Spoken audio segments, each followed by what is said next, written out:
to understand from what I've been touching on is the sorts of things of dividing up man into like intellectual functions and emotional functions and the motor functions, or my yellow and blue and red circuits, which are still valid since the names themselves are rather non-specific, that is, being colors. But my old yellow circuit and my old blue and my old red, and now for me to point out that things could be referred to, including the kinds of functions, as measuring devices into the height and the width and the depth of something, instead of yellow, blue, and red.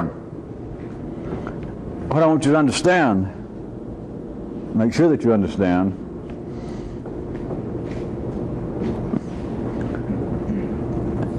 that now some of you should be able to turn a corner and see something I've talked about a long time, and some of you I know in my mystical way that you got flashes of it and then it disappears.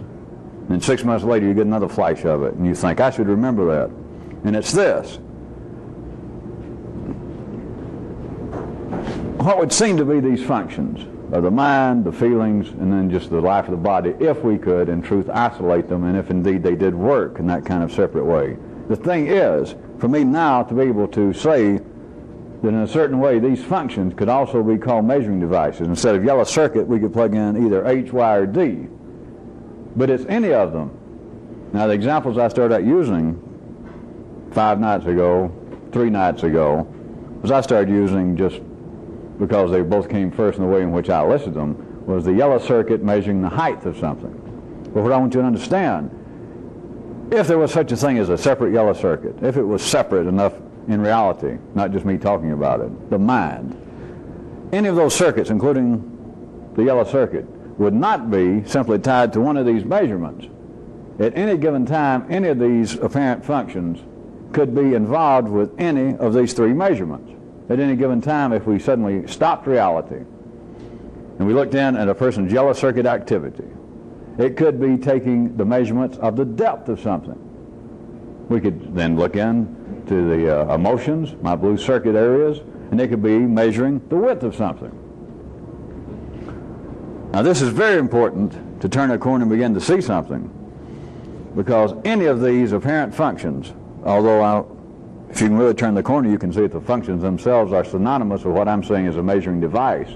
It's no longer a noun. If you can see it, it is a service. It is a verb. It's not the mind.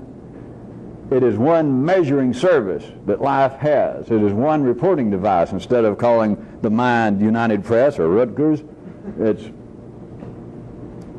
we can call it measuring the height.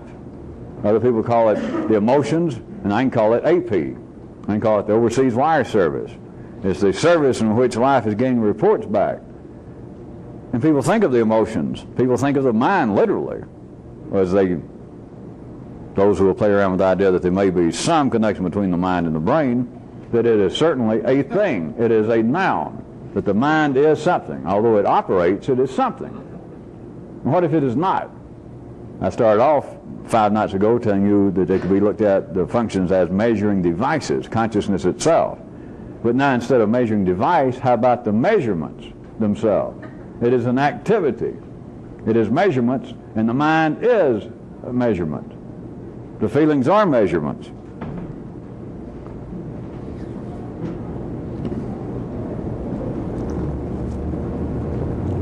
Now back to an area that seems to be of great interest, and I know that many of you, everybody in the city thinks it's a problem, that something should be cured. And it seems to be a real big problem. It seems to be humanity's continuing version of the plague. And it seems to be a problem to such a degree that people spend large amounts of money, large amounts of their time. That is the internal conflict of man. Now once you can turn a certain corner, you realize you've been wrestling with the gnats. And it was a hobby that you didn't understand. You were born into the hobby. And it truly, without me telling you anymore, all so-called problems are gnats. They're just silly hobbies. I don't care how serious they were, or how serious they seem to you now. Those unforgettable, inflammatory, inhumane words that pass between you and your blank, you and your father, you and your mother, some brother, can never be undone. It's gnats. And that's being charitable. Some of that stuff is just gnat shit. It's just little old teeny gnat balls. And that's what you're wrestling with. And you're fighting them off with machine guns and baseball bats. And your whole life. But since it still seems to be a problem, I'll go ahead and talk about it some. And that is what seems to be the internal conflicts.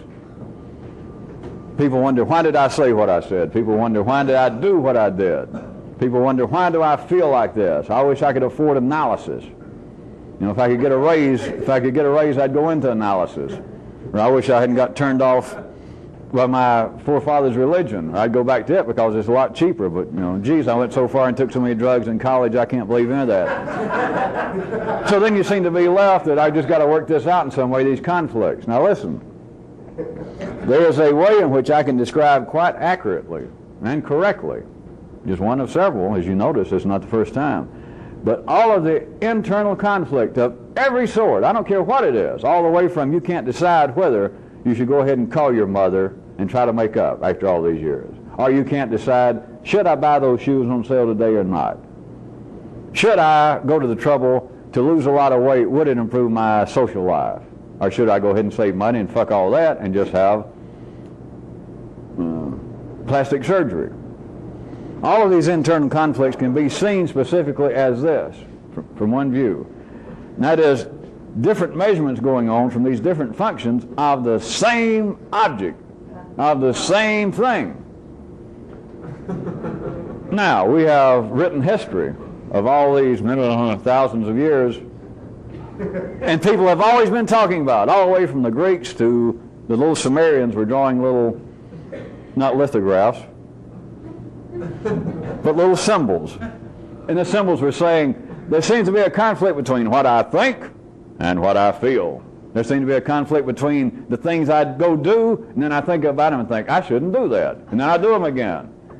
Listen, can you see internal conflict of every nature would be like one of these functions? And I wish you could, if you can for a second, forget the mind and yellow circuits and the emotions and blue circuits and the body and red circuits, that these are really unnamed measuring devices.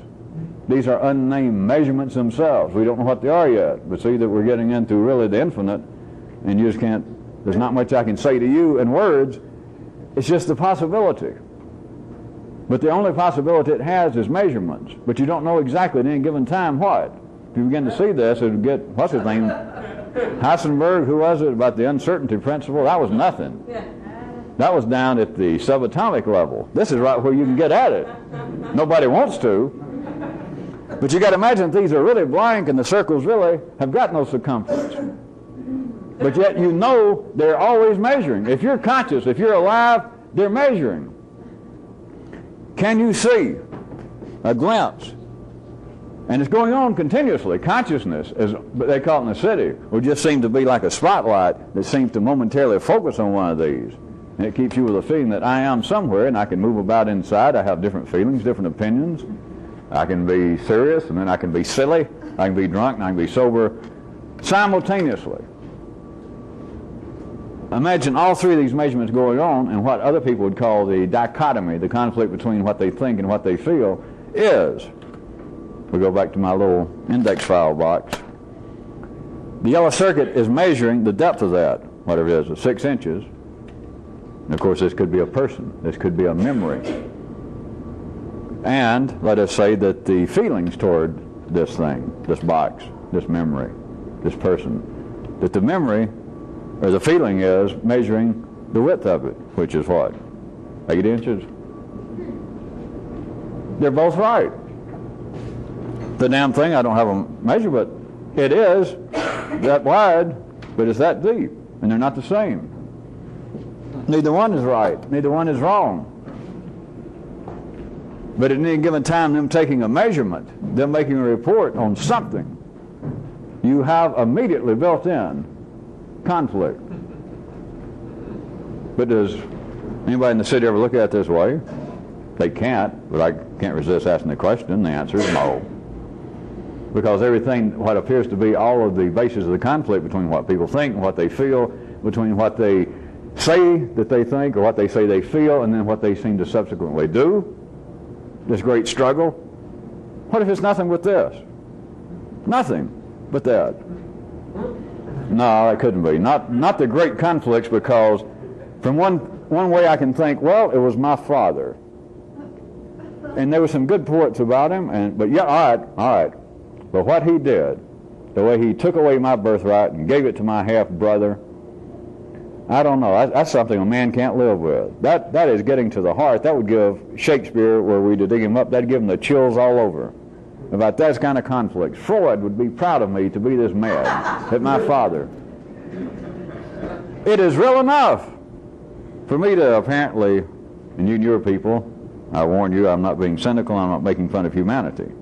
But the rest of you should even see that it makes you laugh when you know I'm not making fun of anybody. It makes you laugh on the basis that it is also real. That is the way I feel. I can't help it at line level, like at city consciousness. That it is, what could be more important than these kinds of conflicts between you and your parents? What could be more important? Well, what could be? The possible outcome, the possible consequences, were you to see that your feelings toward your father, just as one example, and not the beginning or the end of any examples, that your feeling is one measurement of your father that life is getting from one human to another, one report, and then what you think at any given time, and they can shift. I want to be sure to understand when I said at one given instance, that box or your father, to say that the intellect is measuring the depth and the feelings is measuring the width. Now it can reverse. Or now it can be that the intellect has gone somewhere else. And the emotions are there just temporarily, still measuring the width. And then it may change. Then it may go somewhere else. This is going on, can go on, simultaneously, non-stop. And do you see, can I make you see for a second? Not only are no measurements wrong, they're not good or evil. And if you're measuring something, and the depth and the width and the height are three different measurements, then whichever measurement you're taking, you cannot use the height and beat on the width with it and say, straighten up, you bastard. No, you laugh because you realize, well, that's silly. How about the conflict, as humanity always calls it, between what I think and what I feel? Because I think, well, I should have this certain attitude. I should make amends to my father. I should go back and do something with the situation. All of my reason, all of my intellectual resources tell me I should. And yet that inner voice of feeling just can't bring itself to do it. Jeez, if I could just afford analysis and work this out. What if there's nothing to work out? What if there is no conflict? Again, I point out, not that one dimension, one measurement is superior to another, because you already laughed at that. You see that that's silly. But on the basis that some way man is wired up to believe they are, he cannot escape it. That what I feel being in conflict with something else. Of course, it is not, if I must point this out, which I will, just between these apparent functions. It is, as I said, it can change like that. You should know this by now. You got you to look at. You don't have to listen to me to prove that. But let us say what used to be the BC, the blue circuits, can be taking the width of something, of your father, a memory of your mother, a memory of a business deal, and then that fast, not that consciousness seems to have shifted from the feelings to the mind, it's still at feelings, but the emotions themselves, that one measuring coming from the emotions can change itself, whereas it was measuring the width of something. You can look around and look back, and that is measuring the depth of it. And so people have not just apparent conflict between thinking and feeling. What they say is the ambivalence of feeling. And sometimes I love her, and sometimes I hate her. Wow, how weird. What's weird about that? People say it's weird. You might note. I guess I'll note for you, won't I? I guess you will. Things are wired up in such a way, vis-a-vis the measurements that humanity is always taking, that in the wide diversity what seems to be the diversity of humanity, which I could say is the diversity of the overseas reports coming into life, over the diversity of the measurements. Because everyone does not see even that box, you understand. I said it was, guessing it was 8 inches long. There's no such thing as that. Because any of you got to get past the box now and consider it's a person, a memory, an occurrence we heard about. The summit meeting between Gorbachev and Reagan. More or less, let's just say this is true. You don't have to trust me. You'll be able to hear that this is true and feel it. There's almost as many measurements of that as there are the people who heard about it. So that is, everybody who picked up this box would find their measurement of it to be slightly different from the very next person. That is one of the reasons that seems to make science such a singular occurrence, because within that game it's played that we've got to have measurements that everybody agrees on. You can't come in here just because you had a bad breakfast or you skipped breakfast, and you come in here, Dr. So-and-so, and tell me that you've decided that a foot is actually 13 inches long. You know, you can't do that. But beyond that, with humans, in conjunction with these 3 measurements, these 3 almost limitless, at least they're unspecific once you see them, measurements, or measuring devices, if I must give you the outlet to think about them as a thing still, that combined with the diversity of humanity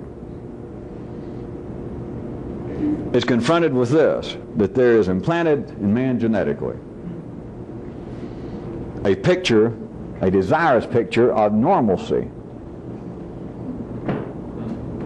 And it seems to change a little bit throughout the world, but there is this great bell curve at any part of life's body where humanity is, that there is the dream, there is this desirous dream that I should be normal.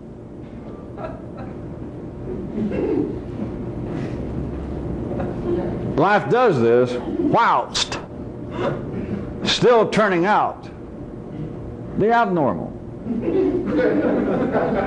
Which now I'm not talking about the fringes outside the bell curve. I'm not talking about the so-called psychotics and the killers. I'm still talking about you, the middle class. The middle of the bell curve in life's body, although you think it varies, and apparently varies from place to place on the planet. There is still a bell curve, there is a middle class, there is the desirous dream built in to everyone that I should be normal. The dream that I should be sane, sober, and settled. And yet, the same people who dream that, genetically, it's not cultural, it's not something you picked up. Life makes people dream that, those in the middle of the bell curve, forgetting the little fringes. They got their own weird reports to send in as long as they live. But the bell curve, everybody believes I should be settled, sane, sober, and yet life continues to turn out people that are in fact itchy and neurotic and inclined to addictive behavior, prone to be alcoholics in every sense of the word. I guess I'll ask if anybody sees the purpose of that, because that was the end of it. And I notice you're all going, yes, yes. See, it went, pss, and you missed it. Everybody, forget weird dreams you have that every now and then, once a year, when the moon's in a blue moon stage, that some of you guys get the desire to dress up like Queen Elizabeth. I don't mean that kind of weird stuff.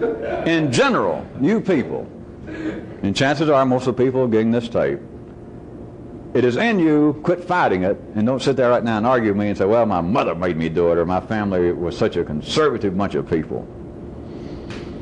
The heartland of the planet Earth, not the heartland of America or Russia, and not the middle class in a sociological sense, but the vast majority of humanity, their DNA genes tell them, and they're lumped into little groups of people. Right now we still refer to it nationalistic as countries or races, but they're whole lumps of people like your liver and your brain and your colon.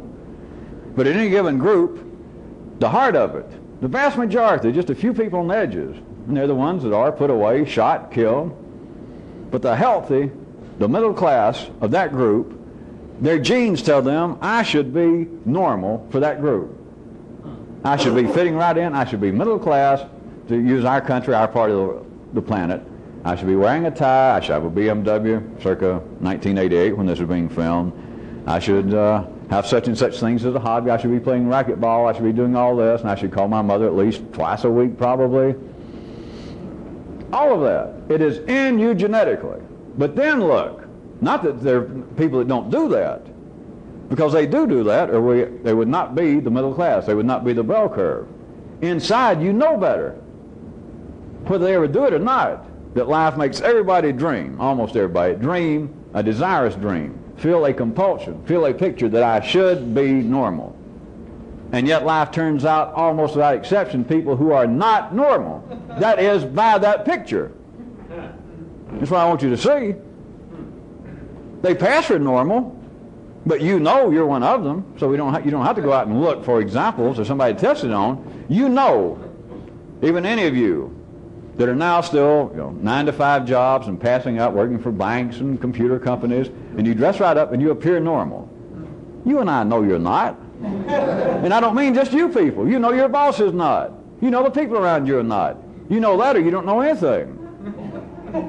What I want you to see is life is turning out continually, always has.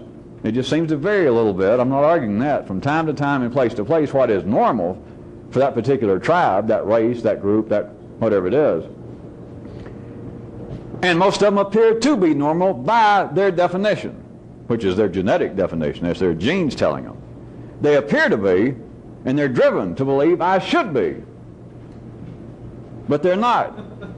It is always, everybody understands it, they feel it, it's always just a little outside my grasp. Or what little grasp I have on it is always tenuous. At any time, this could slip away. I could be a drunk with no problem. If dope was still as available to me now as it was in college, I guess I'd be out of work. Or if I run across those so-and-so, the guy used to talk about selling all our stuff or saving our money and buy a sailboat and take off to Tahiti, God, I'd hate to get drunk and run across him now. I'd be tempted in the morning to run and just sell my house and not even say anything to my wife and little kiddies and take off. They're not going to. But it's that feeling inside. The feeling inside is I am not normal like everybody else says I should be. Like I said I should be. This is tied to what I'm talking about, is why I brought it up, while you were still waiting for the punchline.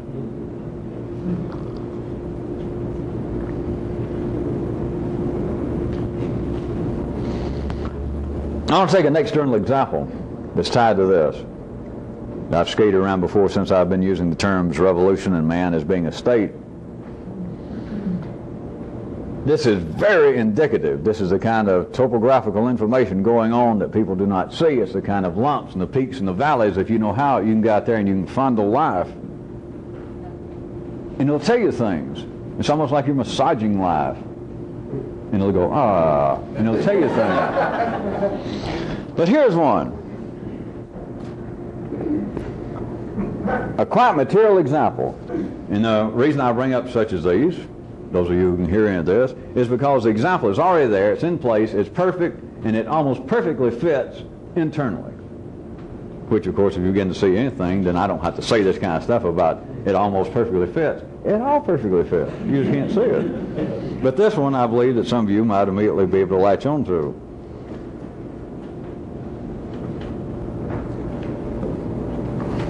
It is the having. Let me start off from what appears to be talking about out here. It is the having of two-party systems in apparent states, in apparent political states. Two-party systems. That's normally the catchphrase, I believe, in politics. It doesn't matter if we were talking about France now, that does have free elections, that they have splinter groups, and they have not only a right-wing party and a left-wing, they'll have a socialist party and some little Greenpeace party. And yet the operative term to those parts of life's body, that is, those kind of people who are interested in politics and speak about it, they refer to it as a two-party state or a two-party system as opposed to some kind of tyranny. As opposed to a tyranny, or at least if you had a monarchy of some kind that had a certain amount of freedom, to where there were voices, there was some kind of apparent feedback from the people to the leader. But at the most basic level, I suggest it would fall under the city description of a two-party state. there is a real consequence to this.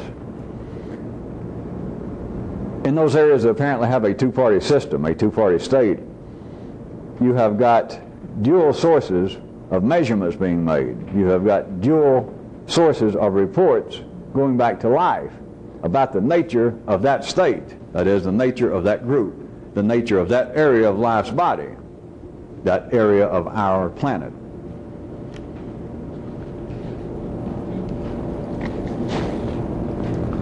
What it gives, see if you can listen fast. This goes in 4 different directions. It's going to life. It is apparently feeding back to the people. It is apparently feeding back to that whole group of people that you would call a nation, a group, a tribe, a race. I'm saying it is a function of life's body, a particular function. But having a two-party system, what you have then is a diversity, a more fertile reporting. And what it does, apparently, on the observable level, it comes out through the people having a more complex and diverse menu of thought, feeling, and conversation. Now, in the political realm, if we were simply talking about that, they would say, well, that certainly goes hand in hand, because that's the kind of forum in which we can have free play of political opinion, economic opinion, that people feel free to get up and make a statement about what they believe on this subject, and somebody else says, I disagree, and they can make their statement, and all is well. Something good will come of this. Now, I can note for you that as far as out there, that always has been, and even historically, if you look back, which remember, this is not a history lesson, that's not the point, but if you look back in recorded history, just using the West for a second, from the Greeks to the Romans, when apparently the Dark Ages, and when somebody said, I've had enough of this, let's end the Dark Ages, it always arises, even historically looking back, that there was a kind, some form of two-party systems going on. In other words, there was not, during those eras, no matter how fanciful and strange some of the Caesars seem to have been, it was not an absolute iron hand state. There was a kind of two-party political system going on. That is, that there were large numbers of people, the populace, some large segment of them had the right, even historically, seemed to have the right that they could go to a Caesar, a king, a dictator, and say, hey, let's consider this other thing. And he would have to consider it, or did consider it. You have got to, for that kind of even external progress, if you will notice, you have got to have a kind of two-party political freedom.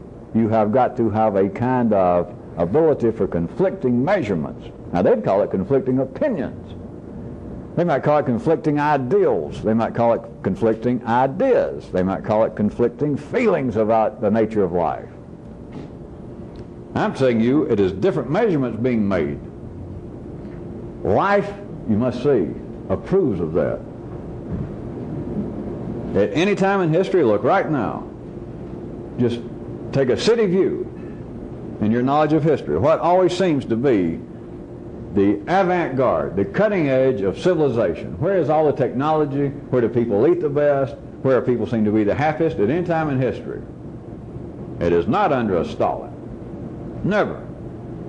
Remember, this got nothing to do with politics. It's got something to do with something else. Life approves of in a particular way that manifests itself even three-dimensionally. Approves of getting a complex, diverse, very rich, which makes it fertile, but from a human viewpoint, a 3D viewpoint, it's conflicting. In fact, those smaller parts of life's body that are always with us, the Stalins, the real one-man states, you know, their statement is, there's nothing new. There are people saying it now. There's still those states in existence right now, as I assume you know, but they've always been saying this, that we are to something to this effect. We are in unstable times, my friends, and so we've got to have one person in charge here. Now, someday later, no, don't ask me when, we'll have free elections and all that stuff, but right now, things are too unstable, and so I'm in charge, okay? If not, you're dead. Those areas, always notice. Now, need I remind you to try and use your little molecules to jump back and forth from apparently me talking about Stalin and Russia or America or Albania to end here, to you, now, and humanity. Those areas wherein there is no diversity, there is no two-party system, they are always the epitome of the dull, the dangerous, and the uncreative. Now, out in the ordinary world, everybody knows that. All you got to do is take a trip to Bulgaria, to use contemporary times, Russia, Romania, East Germany. It looks like somebody took a painting of a city and sucked all the color out. And they don't seem to notice. Their clothes look that way. Their faces look that way. That's no secret. But see, in the city, an observer, just an ordinary person, they'd say, well, and then they'd go into some spiel, as they must, about, well, that's what political suppression will do for you. Which is true enough on a kindergarten level. That's true enough from a 3D level. What I'm saying it'll do for you is what it's done for them. It takes away the diversity. It takes away the complexity of the measurements going on about life, and they become fanatics, which is simply, if you begin to see it, another word, a synonym for dull.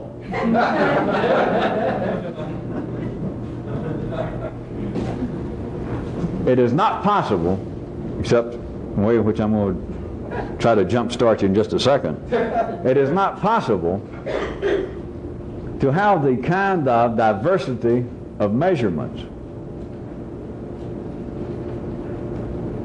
in a place where you're not free.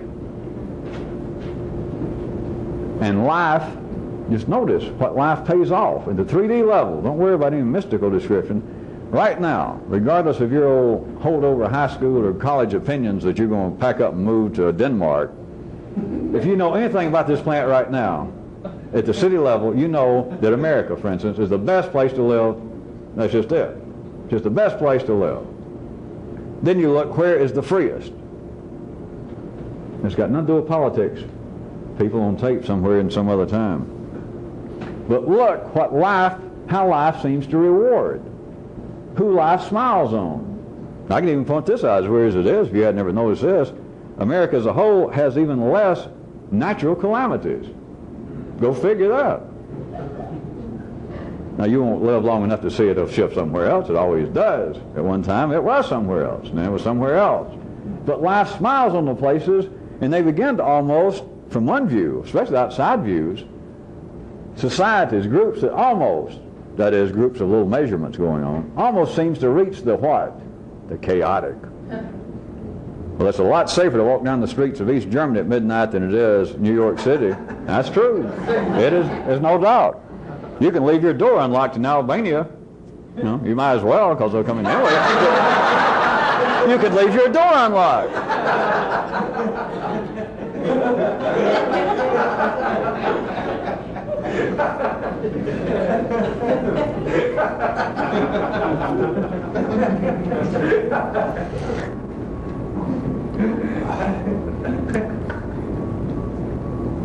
All right. You have been able to hold the awareness that none of this has anything to do with politics. I got no interest in politics. This has got nothing to do with nationalism or jingoism. There's nothing about America or anywhere else. But it is the reality, again, it is the super obvious, not the ordinary obvious. The ordinary obvious is people saying, yeah, it's safer to walk down the streets of East Germany because they at least, I don't approve their system entirely, but at least they still believe in law and order and our morals are breaking down. That in the city is obvious. But that's always been obvious to people. Whatever is obvious in the city is nothing. Well, it is something, but I hate to use profanity. It's nothing. The real obvious is, if you turn a corner, all of this means something. But you've got to have one more dimension to it. That all this is true, but it's not true for the reasons people think. It's not true for political reasons. It's not based upon sociological reasons. But still notice, once you begin to see it, the weird part is that what you used to think, what everybody in the city thinks, it's still true. That, yeah, what you people say is true, but you don't understand. It's true plus. It's true, you know, to a factor of 4. It's true more than you imagine. What you say is true is kind of interesting, but what's really true about it is you got to take interesting and cube it. And they can't. You've got to have, or life has to have at any given time, many reports. It's why you've got many different people. Or we would all be what Mao, for instance, wanted. Everybody dress alike, real plain, real drab, and everybody kind of look alike. Everybody stay in step. That serves a purpose somewhere. That's always going on. There's always been those kind of militaristic, what you call states or nations. They're parts of life's body going on like that. But there are other areas that almost, compared to that, seem to be approaching chaos, where there's all kinds of diversity of opinion. It seems to be diversity of political opinion, freedom of expression, all that. But it's something else. And life rewards it when it happens, when it makes it happen. But it is getting a great diversity and complexity of opinion. That is, the measurements of people. They call it free speech, and they say we're discussing politics and economic theories. They're making measurements. They're seeing back reports to life.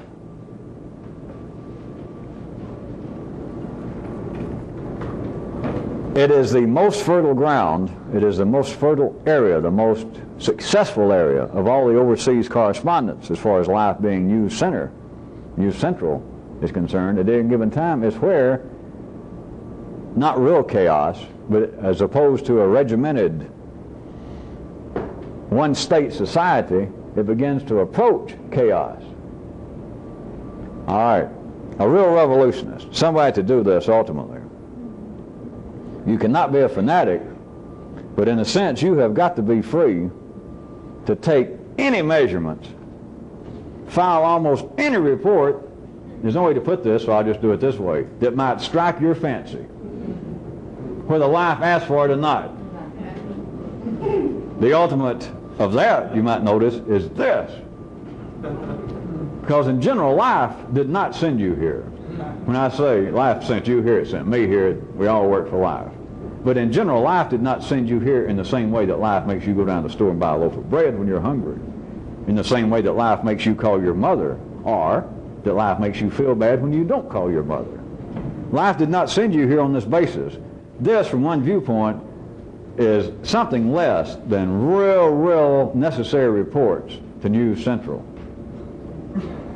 But those involved with it, and life's always had it going on. I'm not going much further into that tonight as to what might be going on, except to refer you back to the impossibility factor.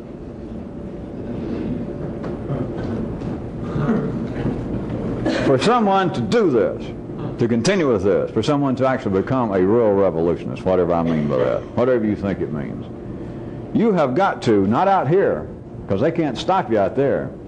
Oh, they can stop you out there if you're ordinary, if you're normal. But it's not they stopping you. Your genes stop you. But it's internally, you have got to be free to take any kind of measurement you want to measure things that you got no business measuring, to measure them in ways that you would not have measured them, in a sense to mismeasure them. That is, to think about things that you normally feel about, to think about things with one eye closed that you normally stare at, to feel about stuff over here that you normally avoid, to run over and grab it and hug it and feel of it. You've got to be able to measure and then send reports, whether you want to or not. You're sending reports by making the measurements of almost anything that strikes your fancy, whether life asks for it or not. Anytime you do something, even if I made you do it, even if I said, this is an excursion, go do so-and-so, and the kind of things you got to admit, not that they're all that great on the surface, that I say, all right, go out and tell people that you're taking an opinion poll and do so-and-so. Just notice, it's not bragging on me, you would have never, ever have done that. You would have never even had the slightest urge. When I say you would have never and all that done it, it's not that, well, sometime I'd wanted to, but I would have resisted the urge. You never had the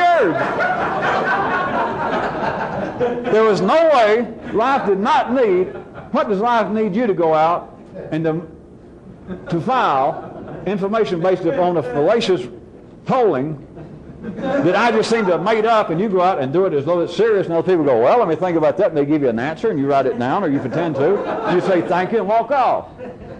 Do you see, as much as possible, life in general? This is not theoretical in some way. Just look around the way life works. Can you see any potential, long-lasting, how about real short-lasting, profit, benefit, purpose to this? A revolutionist has got to be free to make those kind of measurements. He's got to be. Not just to go out, of course, and do some kind of sham poll. To get free is to be able to hear something like this, to be able to hear me talk.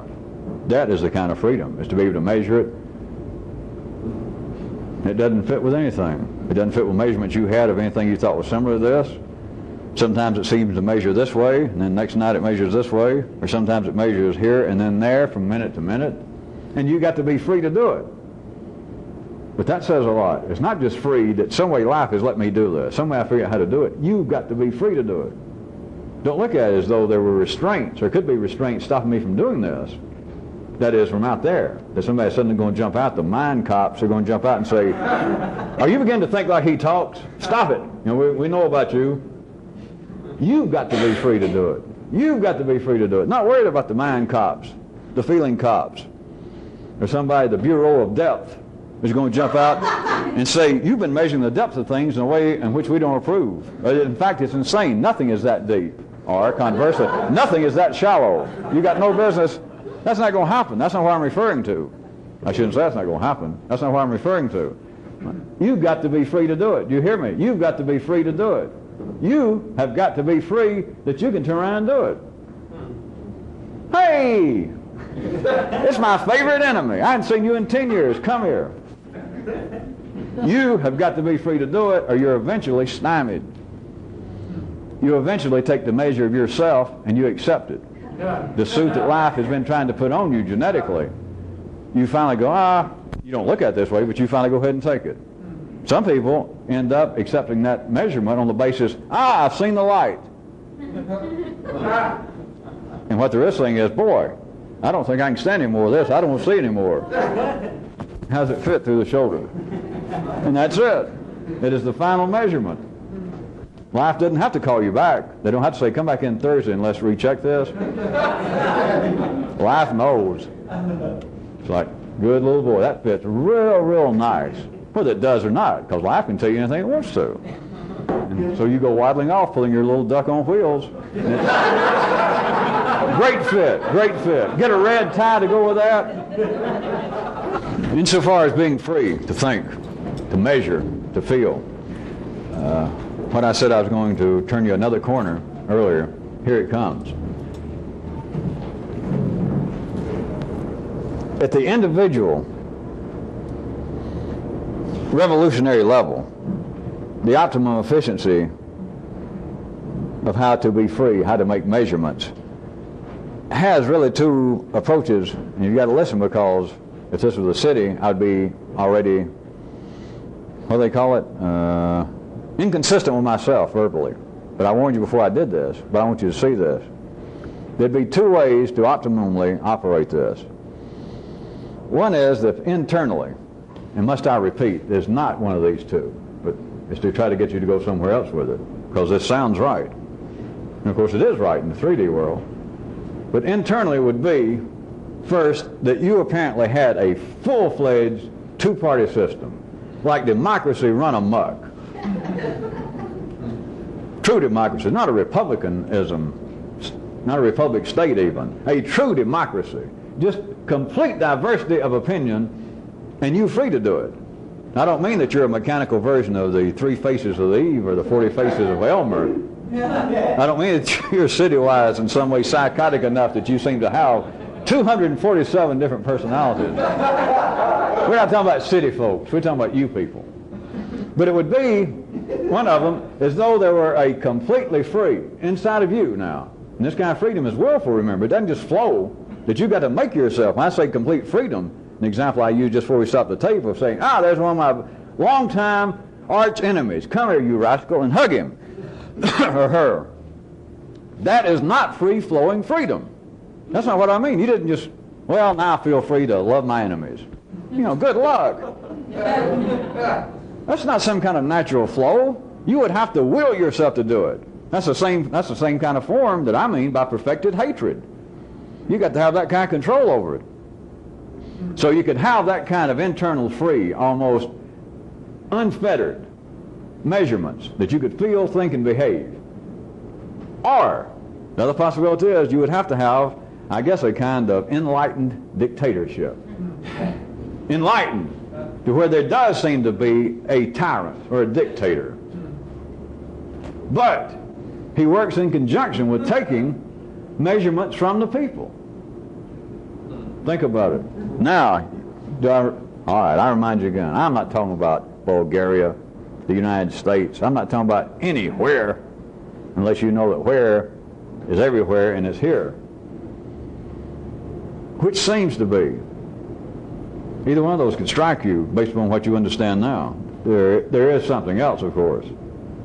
But I bring this up because that is worthy of your consideration along those lines as to what you seem to be capable of doing now, where your activity within this seems to have taken you. So you feel like, well, internally I feel more sometimes like there is a stable center to me. At times I felt like I was coming apart and they're going to have to wrap me up in ice packs and put me away for a while. But being around this, sometimes I feel a little more confident. Of course, then again, sometimes you feel like you're coming apart again. You feel like the Big Bang's about to be reenacted under you, and time and space are going to fly in all possible directions. And they'll have to come along and sweep up the pieces and say, that used to be her. Or some of you begin to feel this way in passing times. The measurement of you now after being involved with this, rather than necessarily being some strong, I shouldn't say strong, some real solid, stodgy somebody that you feel like being involved with this, it's sort of loosened you up, and now sometimes, based on some of my excursions and things that I've done or things you think somebody else in the group's done, is sometimes now you can be out walking down the street and just suddenly go and go ahead about your business. Or you can be out jogging along seriously like everybody else, and right while you're jogging and suddenly go. That is, you feel as though almost a democracy has been turned loose in you, that you do not feel as locked up, as tied to you as you used to. That's the reason I pick out those two obvious ways that I can say would be an optimum manner for the revolutionist internally to have his political state situated. If there's going to be a solid, if there's going to be a one person, if there's going to be an apparent stable center or core to this, that is that you, using city terminology, seems to, no matter where this goes, that you still have some solid place to stand, that there is still a you, a Fred or a Mary. It would be a kind of enlightened despotism, because you would have to still be getting information. You just have to still, on your own, you would have to have the people playing to you as we all play to life itself. That you would have to be filing reports that could be capricious, fanciful. You'd have to be seeing in measurements. And the despot would have to take them in consideration, that some of them are ridiculous, which a good enlightened despot would love them. He would enjoy a good laugh. There's one thing. As I said, you're not limited, and the ultimate is not either one of those, but both of those two, if you catch my metaphorical drift, both of those are the kinds of passing states through which all of you will go. Drift, drift, drift. Some of you bounce back and forth, and there are ways to use that information. There are both of those possibilities. But as far as the latter one of the enlightened despot, there is one thing. Now you can believe that I'm speaking metaphorically now, or I've forgotten all about metaphors. But there is one thing to be said about a dictatorship, a good tyranny. One thing, that at least everybody knows who's in charge. You think about that. All right, I have not forgotten metaphorical speech. Wouldn't you like for somebody to be in charge? Why else? Why else would you tolerate? Why else do some of you even think that on off nights you could almost like me if you knew me personally? I guess I went too far.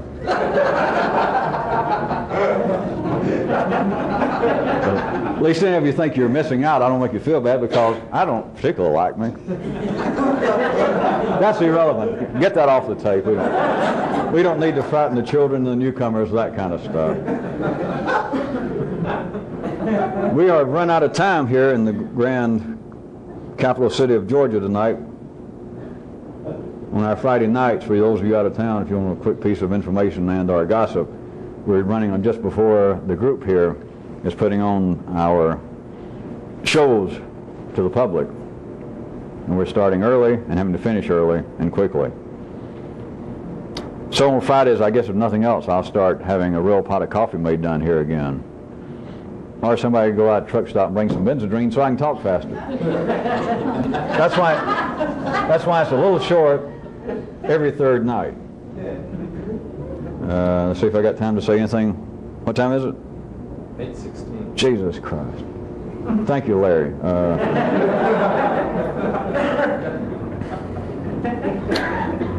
I guess all I got time for is to tell you to stay sober and to don't play in traffic, eat your carrots. And as they used to say in the 40s, that mothers did to their little tykes, especially with their new suits on, they would say, when you go out, if the clouds are overcast, they'd say, be sure and wear your rubbers. But in the 40s, they meant something else. But just a little free history lesson. Bye.